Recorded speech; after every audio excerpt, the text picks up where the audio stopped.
موزوں سے مراد ایسی چیز ہے جو پاؤں میں پہنی جاتی ہے، خواہ وہ چمڑے کی ہو یا اسی طرح کی کوئی اور چیز ہو جیسے ریکسین وغیرہ ہوتی ہے.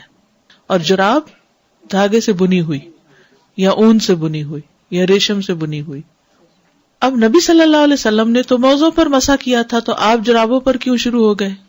ابو ہریرہ رضی اللہ عنہ سے روایت ہے کہ رسول اللہ صلی اللہ علیہ وسلم سے سوال کیا گیا تو کہا گیا، اے اللہ کے رسول، آپ کا اس آدمی کے بارے میں کیا خیال ہے جو بے وضو ہو جاتا ہے، پھر وضو کرتا ہے اور موزوں پر مسح کرتا ہے، تو کیا وہ نماز پڑھ سکتا ہے؟ آپ نے فرمایا، ایسا کرنے میں کوئی حرج نہیں، یعنی موزوں پر مسح کرنا جائز ہے. یعنی آپ سے جب سوال کیا گیا تو آپ نے اس کا جواب دیا.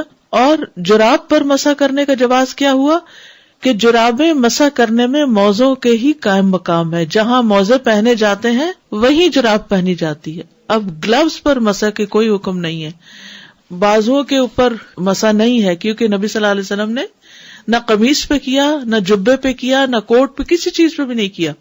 تو اس لیے جرابیں موزے کے قائم مقام ہے، یعنی انہی جیسی چیز ہے، اس لیے اس کا جواز ہے. اور ابن حزم نے صراحت بیان کی کہ اگرچہ جرابیں بالخصوص عورت کے لیے ریشم کی ہی کیوں نہ بنی ہو، ان پر بھی مسح کرنا جائز ہے.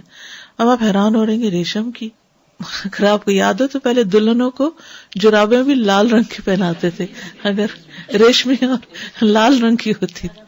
جی بہت نرم سے چمکدار سے دھاگے کی ہوتی تھی، معلوم نہیں ریشم اس میں مکس ہوتا تھا یا ریشمی ہوتی تھی. تو بہرحال چاہے عورتوں کو جو ریشمی پیور سلک کی جرابیں پہننے کو ملے، کیونکہ علاج کے لیے بھی سلک استعمال ہوتا ہے نا، سلک کا پہنا جانا جائے، تو ان پر بھی مسح جائز. اب آپ دیکھیے کہ سلک کی بات یہاں کیوں کی گئی، کیونکہ سلک جو ہے وہ بہت ہی نرم و نازک، ملائم اور ہلکا اور لائٹ ہوتا ہے. یعنی ضروری نہیں کہ کوئی چیز بہت تھک ہو، موٹی ہو پھر ہی ہو، یعنی پاؤں کو کور کیا ہوا ہو، یہ مطلوب ہے. کیونکہ مشقت کس میں ہے؟ بار بار ان کو ہٹا کے اس کو دھو کے پھر چڑھانے میں ہے. خاص طور پر آپ دیکھیں جو مرد حضرات ڈیوٹی کے لیے یونیفارم پہنتے ہیں، پولیس آفیسرز ہیں، آرمی آفیسرز ہیں، یا اسی طرح سرد ممالک میں رہنے والے لوگ کہ جو سارا وقت ان کو پہننا ہی پہننا ہوتا ہے، کیونکہ اگر ننگے پاؤں رہیں گے تو بیمار ہو جائیں گے، اور اگر ہر وقت اتار کے دوبارہ پاؤں دھوئیں گے تو اس میں کس قدر مشقت ہے. ہمارا دین جو ہے وہ سہولت پیدا کرتا ہے، یعنی اس کی کوئی وجہ نظر نہیں آتی کہ اگر موزے پر مسح ہو گیا تو جراب پر کیوں نہیں ہو سکتا. اور بعض جرابیں موزوں سے بھی زیادہ مضبوط ہوتی ہیں. مغیرہ بن شعبہ سے روایت ہے کہ رسول اللہ صلی اللہ علیہ وسلم نے وضو کیا اور جرابوں اور جوتوں پر مسح کیا. اب یہاں پر جوربین کا لفظ آ گیا ہے، ٹھیک ہے، اور پھر نعلین، نعلین جوتا، ٹھیک ہے، جوتے پر سے بھی مسح کیا آپ نے. اب بعض اوقات بچے جاگرز پہنے ہوئے ہوتے ہیں، واکنگ جو شوز ہوتے ہیں، یعنی کسی بھی طرح کے بند شوز جو پہنے ہوئے ہوتے ہیں، یا سنو شوز پہنے ہوئے ہوتے ہیں، تو اب اس میں تسمے کتنے بڑے بڑے، اور بعض تو بالکل یہاں نی تک آ رہے ہوتے ہیں. اس قسم کے بھی جوتے ہوتے ہیں، سنو شوز وغیرہ. یا بہت سرد علاقوں میں، آپ ٹھنڈے علاقے میں رہتے ہیں مگر اس سے بھی ٹھنڈے علاقے ہیں دنیا میں کہ جہاں مسلسل ایسی چیزیں پہننی پڑتی ہیں. حضرت انس سے مروی ہے کہ وہ جرابوں پر ایسے ہی مسح کرتے تھے جیسے وہ موزوں پر کرتے تھے. حضرت انس نبی صلی اللہ علیہ وسلم کے ساتھ کتنے سال رہے ہیں؟ 10 سال. تو انہیں نہیں پتا چلا ہوگا کہ آپ کیا کر رہے ہیں اور کیا نہیں کر رہے. وہ آپ کے حکم کی خلاف ورزی تو نہیں کر سکتے تھے. تو حضرت انس جو ہے وہ بھی جرابوں پر مسح کیا کرتے تھے.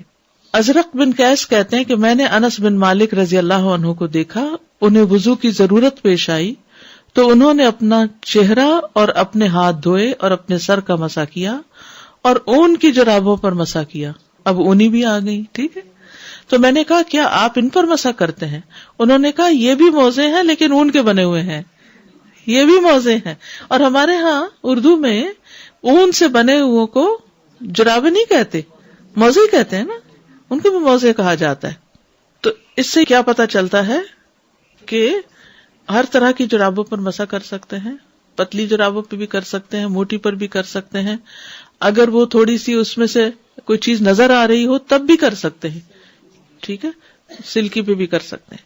شریعت کی مقرر کردہ مدت تک مسح ہوگا.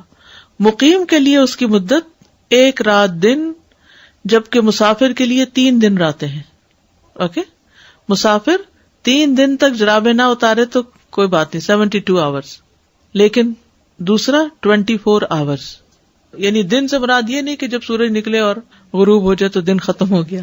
اس کا مطلب یہ کہ جب آپ کا وضو ٹوٹا، پہنا بھی نہیں، جب آپ کا وضو ٹوٹا.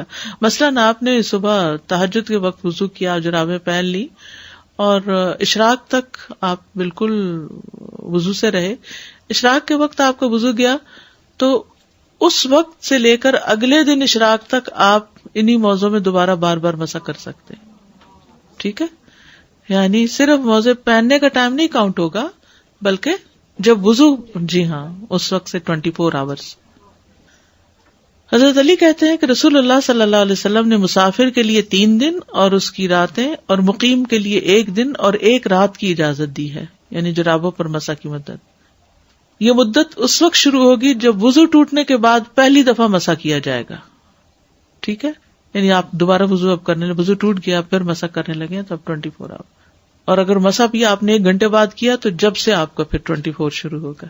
مقیم کے لیے اس کی مدت 24 گھنٹوں میں ختم ہو جائے گی، جبکہ مسافر کے لیے 72 آورز ہوگی.